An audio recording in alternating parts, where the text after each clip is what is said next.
luksusowy, ekskluzywny, unikatowy, te określenia naprawdę nie oddają tego, jaki jest Rolls-Royce Wraith.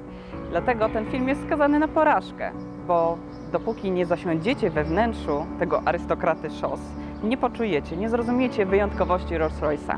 Dziś opowiem Wam krótko, jak ja się czuję obcując z tak elitarnym autem.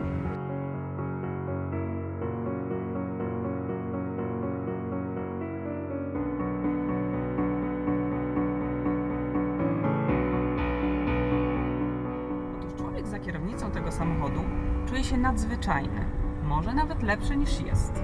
Zupełnie jakby było go stać na wszelkie dobra na świecie. Miał super zdrowie, udane relacje z rodziną, generalnie wiódł szczęśliwe życie. Gdy zasiada za ten gustowny wieniec kierownicy Wraitha, chciałby być dopieszczony pod każdym względem. I właśnie firma Rolls-Royce to mu oferuje. Dzięki programowi Bespoke można tak spersonalizować swój samochód, że powstaje jedyny taki egzemplarz na świecie. Dokładnie taki, jaki się chce.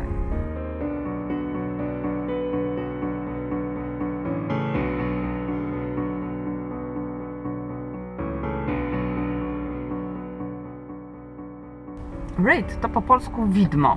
Duch tego samochodu rzeczywiście może być tak ulotny jak zjawa.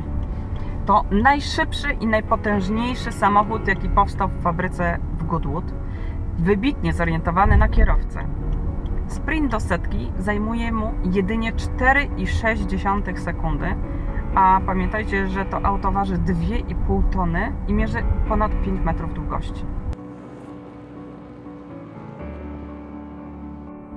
Ujarzniam właśnie 624 konie mechaniczne drzemiące pod maską z silnika podwójnie turbo doładowanego o pojemności 6,6 litra. Na koło może nawinąć się 800 Nm momentu obrotowego maksymalnie, ale dostępnego już od dosłownie muśnięcia stopą pedału gazu, bo od 1500 obrotów na minutę. Z tym, że obrotów praktycznie tutaj nie czuć, bo wnętrze jest pierwszorzędnie wyciszone. No i nawet gdybym chciała obserwować ich poziom, no to niestety obrotomierza tutaj brak. Jest za to wskaźnik kontroli rezerwy mocy. A prowadzenie? Auto jest niczym stylowy jacht. Jest w swej elegancji dostojne, stabilne, cieszy tylny napęd, ale o dziwo producent daje wyłączyć kontrolę trakcji i ESP. Choć nie sądzę, aby kiedykolwiek było to zasadne. Poza tym są tu takie smaczki znane z innych samochodów premium, jak head-up display, adaptacyjne oświetlenie, bezkluczykowe otwieranie bagażnika, czy komendy głosowe w stylu nawiguj do najbliższego salonu Coco Chanel. Co jeszcze zrobiło na mnie wrażenie? Urokliwe, ręcznie wyszywane w podsufitce światłowody, imitujące rozgwieżdżone niebo.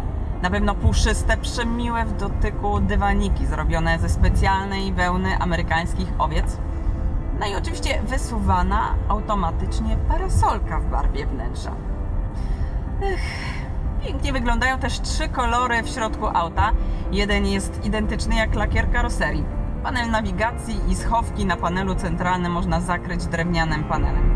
Wszystko jest tu szykowne, nieostentacyjne, delikatne. Ta cisza panująca wewnątrz jest wręcz odprężająca.